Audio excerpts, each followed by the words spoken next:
Hello, I'm Daniela. In today's slow stitching video, I'm going to show you how I stitch a woven circle. Now the circle isn't just the perimeter, but it's the entire circle. So depending on how close you make your stitches, you can actually weave a piece of cloth, or at least it looks like that. But if you space your stitches, it can look airy and lacy and very intriguing, so you get a lot of variation from this technique. The more embroidery floss you use and the tighter your stitches are, the tighter your weave will be. So there's a lot of area for variation and personalization. And I hope you find this technique helpful. Now I use 2 colors of embroidery floss, and I find in particular that using one strand of variegated embroidery floss produces a very interesting result. So let me show you my process. So to create this fake woven circle, although it is kind of woven, all you need to do is create your circle, and it can be any size. So I'm just going to take my template here just to use to create that circle. Now you can use it on any fabric, but if you're using just a piece of thin cotton or flimsy fabric, you might want to put it through an embroidery hoop just to give you a little more substance, or back it with something a little more substantial. I'm just using a little old piece of quilting here. Now from here, I could trace lines up and down for where I want my first row of lines to go that I'm going to do my weaving through, but I'm just going to eyeball it.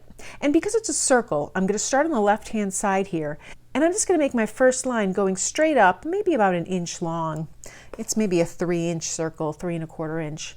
And then I'm going to come up underneath it, and this is where I determine the thickness and the tightness of my weave. I'm just going to move maybe somewhere between 1/4 and 1/2 inch, and I'm going to come up and then come back down again. And I'm going to make my stitch here. Now this is a long, loose stitch. If you make it too tight, you'll actually pull your fabric. So you don't want it to be too tight. You don't want it to be too loose either.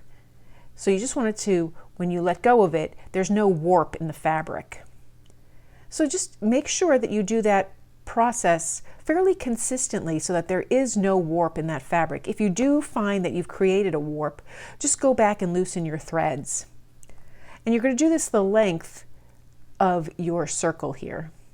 Now because the circle isn't a square, that's why we have to do this a little more carefully, and one of the reasons we're not going to have a true weave. We're going to just do a perpendicular weave, kind of like a checkerboard, and so because of that we have to kind of fake the edges to be rounded. I'm going to continue all the way creating these up and down stitches.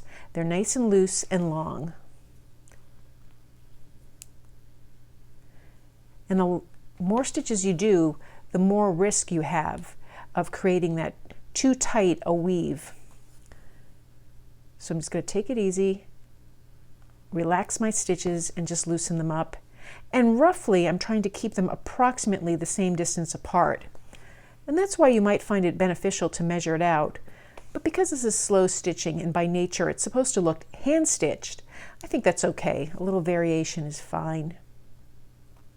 So I think I'll just do one more stitch after this one, just over here to end this nicely. And when I finish my stitch, going down through the fabric, one more time I'll just hold the fabric to make sure my stitches aren't too tight.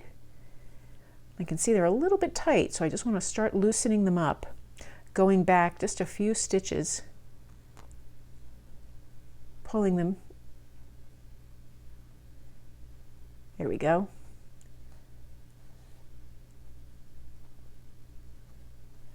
And now on the back here, I'm going to knot this stitch, and I'll do a double knot just to really secure it.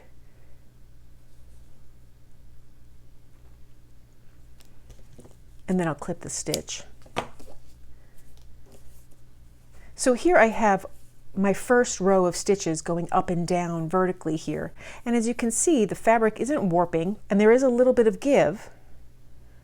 So there's a little bit of looseness to these threads, but not so much that it's pulling the fabric.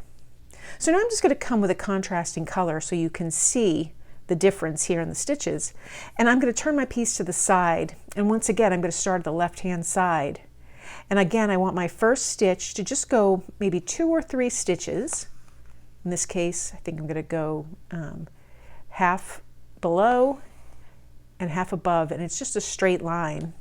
So now I'm going to start maybe a 1/4 to a 1/2 inch of the way, about the same distance between the top stitches. I'll come up with my thread. And now I'm just going to turn the piece again and weave. I'm going under and over, and I'm going right across. And I can see how far this pulls across. And so I'm going to end right on the top of this stitch. And to do that, I'm just going to stitch right through. Now, it doesn't matter where you end up, that's up to you, but you just want to make sure you're always consistent with your stitches. Again, I pull it snug, but not taut, so it's not causing the fabric to bend. And then I'm going to come up here, and I'll come up in front of this stitch. And now I want to make sure that I'm reversing whatever I stitched. So I'll hold it this way.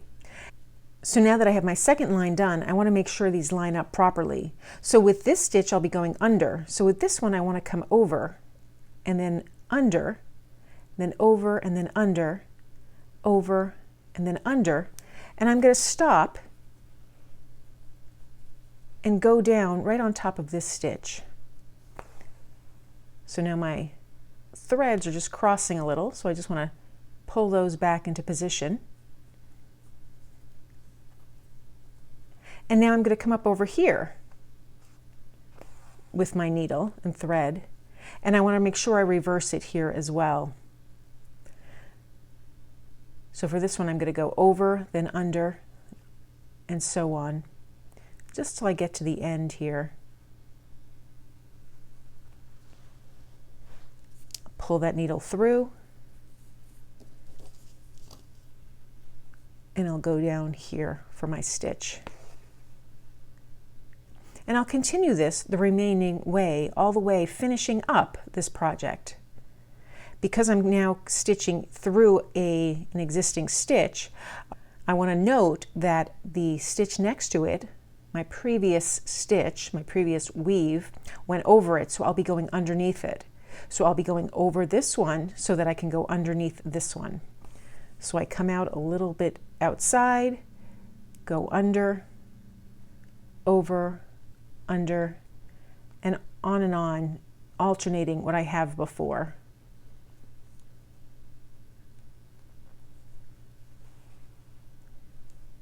Again, I pull that stitch, stitch down, and that helps to anchor it because we're not doing a classic weave.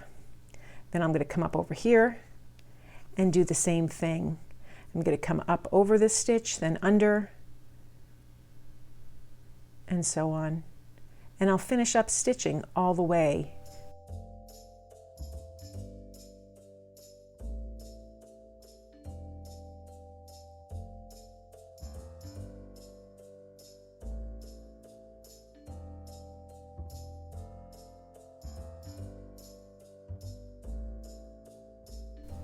And on my last stitch, I just want to come over here, matching up that first stitch that I did.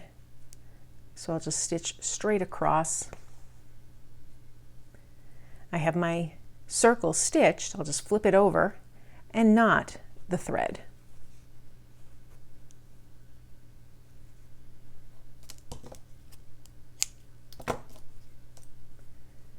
So that's one version of a kind of a woven circle. I really like using circles in my work, and this gives a little dimension. Plus I get to really choose the colors that I use for my little weaving here, which I really like. You could further embellish it by stitching around, or even weaving additional threads through it, like maybe a metallic thread might be a very interesting effect. I wanted to show you just a couple of variations using that same technique, but varying your weave and your colors. So here's one with just a slightly looser weave, and as you can see I have a little tension, a little too much tension here on my thread, and that's causing the fabric to buckle a little bit. It's still usable, but it's not the desired effect. And here I did a very tight weave on this circle, and it almost looks like fabric at this point. I used an orange thread for the stitches that I stitched up and down, and then a variegated thread to stitch across, and it gave a really interesting look. So there are so many variations you can get from just using simple embroidery thread and doing this weave. So that's how I stitch a woven circle. It's really intriguing and very beautiful. I think circles themselves are beautiful and they're great design elements. This technique lends itself to lots of variations, so you can certainly make it the way you like. If you found this video helpful, please give it a thumbs up and be sure to subscribe. Thanks for joining me today.